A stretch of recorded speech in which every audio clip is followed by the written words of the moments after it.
আমি যখন ইউনিভার্সিটিতে পড়ি তখন আমাদের ইউনিভার্সিটিতে একটা সেমিনারে আসছিল বাংলাদেশের British American tobacco country director Shehzad মুমিন। এই যে ভদ্রলোকের ছবি আপনাকে দেখাই, এই যে হচ্ছে যে ভদ্রলোক, উনি আসছিল। উনি এমন একটা ফ্যান্টাস্টিক মানে সেমিনারে এমন একটা কথা বলেছে, এমন একটা এই স্পেস দিয়েছিল যেটা আমার আজ পর্যন্ত এখন পর্যন্ত আমি বলতে পারিনি। ভুলতে না পারার কারণ হচ্ছে উনি ব্রিটিশ আমেরিকান টোবাকোর কান্ট্রি ডিরেক্টর, কিন্তু উনি জীবনে কখনো একটা বিড়ি অথবা একটা সিগারেট কখনো খায়নি, মদও খায় না। উনি 5 ওয়াক্ত নামাজ পড়ে।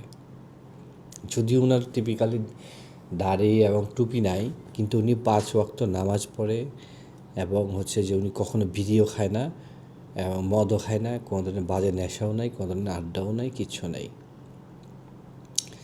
আমি চিন্তা করি লক্ষ লক্ষ মানুষ যারা বিড়ি খায় তারা কিন্তু এটা জানে কি না আমি জানি না, যারা বিড়ি বানায় অথবা সিগারেট বানায় তারা কিন্তু কখনো এটা খায় না।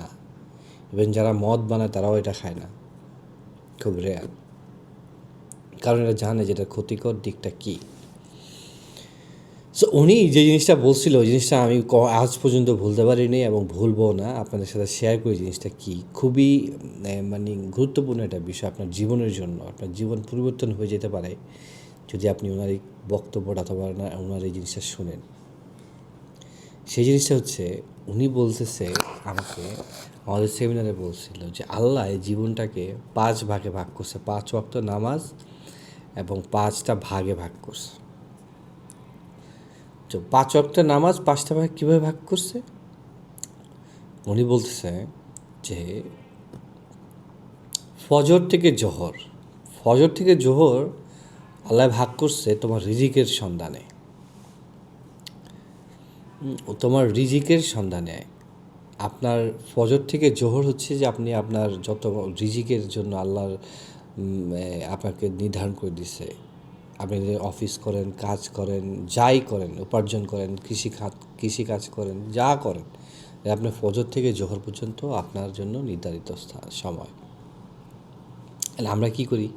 আমাদের ঘুমের থেকেই উঠি 9টায় বাংলাদেশি মানুষ বেশিরভাগ, এবং ইউরোপে যায় দেখেন এটা সকাল ভোরে 6টার সময় উঠে কাজে চলে যায়। চায়নাতে যায় দেখেন, কোরিয়াতে যায় দেখেন, জাপানে যায় দেখেন, সকাল ভোরে এটা হচ্ছে গিয়ে চলে যায় তাদের কাজের গন্তব্যে, রিজিকের উদ্দেশ্যে।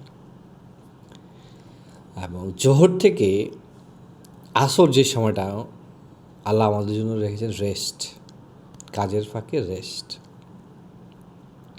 আমরা কখনো করি না। এবং আসর থেকে মাগরিব যে সময়টা আল্লাহ আমাদের জন্য নির্ধারণ করেছে শর্ট পিরিয়ড অফ টাইম, সেটা হচ্ছে যে অনলি এক্সারসাইজ, ব্যায়াম, শারীরিক কসরত। আপনার শরীরকে সুস্থ থাকার জন্য আপনাকে এক্সারসাইজ করতে হবে এই সময়টায়। আমরা কেউ করি?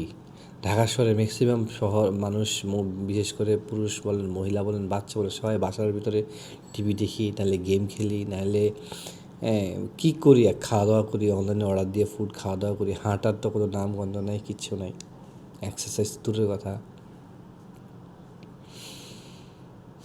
উনি নেক্সট যেটা বললো মাগরিব থেকে এশা, এই সময়টা হচ্ছে অনলি ফ্যামিলির সময়। আমরা কেউ দেই? কখনো পসিবল আমাদের জন্য এটা? মাগরিব থেকে আসার সময় তো আমি অফিস থেকে বাসায় যাই, ফ্যামিলির সময় দেবো কোন সময়? আমি নিজের কথাই বললাম, আপনাদের কথা তো বাদ দিলাম। সো দেখেন আল্লাহ কত সুন্দর করে আমাদের এই জীবনটাকে গোছায় দিছে, অথচ আমরা জানি না যে আমাদের কোন সময় কী করা উচিত, কোন সময় কী করা উচিত না, কোনটা করলে আমাদের জীবনটা সুন্দর হবে। এখানে আপনি পাচ্ছেন রিজিক, পাচ্ছেন রেস্ট, পাচ্ছেন এক্সারসাইজ, পাচ্ছেন ফ্যামিলি টাইম, তারপরে rest of the night sleep. কিন্তু আমরা কেউ ওই আল্লাহর এই নিয়ম ফলো করি? কেউ কিন্তু করি না। উনি কিন্তু ব্রিটিশ আমেরিকান টোবাকোর হয়েও উনি এই জিনিসটা ফলো করেন, অথচ যেটা উনি বাংলাদেশের সবচেয়ে বড় বেশি মিলিয়ন ডলারের বিড়ি বিক্রি করেন বাংলাদেশ। আপনারা আমাকে বিড়ি খাওয়ায়, কিন্তু উনি নিজে কখনো খায় না। সো ওনার এই কথাটা আমি কখনো ভুলতে পারবো না, এটা আজীবন আমার মাথায় থাকবে।